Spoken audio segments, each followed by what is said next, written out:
Pero ganyan kasi yung strategy nila. Kapag Ganyan sila naglatag mag-isip ka ng no? facts, Oo. hindi nila masasagot yan ng facts. So either magpapakalat sila ng fake news or maninira sila ng mga tao. Nakakatawa nga kasi sasabi na, onion skin pala ako. At hindi ko kinaya si Sasot kaya ako nag-file ng case. Well, ang sa akin lang naman, meron tayong mga batas, nag-i-exist yan. So doon na lang po kayo sa korte magpaliwanag. Diba? Okay, ano. Sige. Ito pala, no, kasi nakikita ko rin na you're very active in terms of engaging with this trolls. No? Nakikita ko yung page mo sa Facebook. Talagang tinatsaga mo sila, ina-out mo sila, no? Bakit? Anong what's the reason behind that?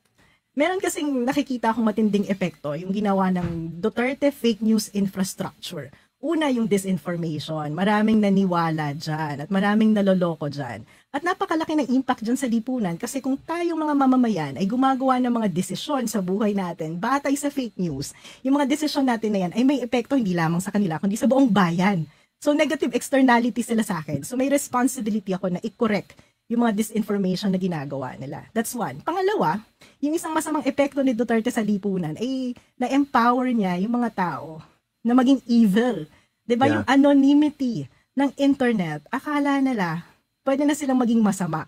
And I think we need to push back on that. Kasi kailangan binabalik yung moral responsibility and accountability ng mga individuals. Akala nila kapag ka cyber level, ay hindi sila matitrace at wala silang ganung responsibility. In the same aspect na nag-a-advocate ako na dapat yung mga rights na na-exercise natin outside the social media ay na-exercise din natin dapat sa social media.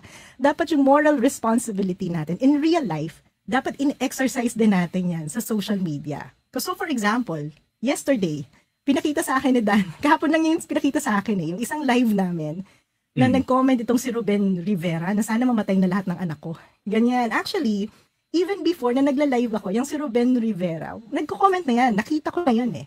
Totoong tao siya? Yes.